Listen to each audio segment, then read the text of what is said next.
NVAX stock analysis and NVAX stock prediction. In this 1-minute video, I'm going to show you exactly what I'm going to do and how I'm going to trade this, because I'm the only guy in this space with 40,000 videos. So I've seen what's actually making me money and what's not. And when I say this, I literally have the proof to back it up. So unironically, this is still a bearish market for me.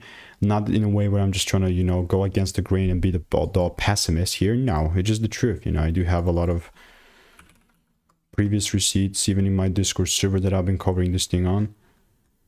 But man, like, look at this.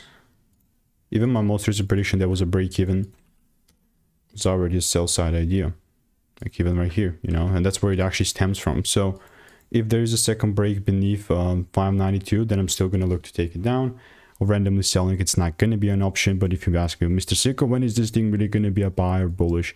Only if I see breaks above 845, and other than that, it's a bearish market. So if you want to learn how I'm making 5-10k per month with our indicators, click the first link in the description, get my free emails.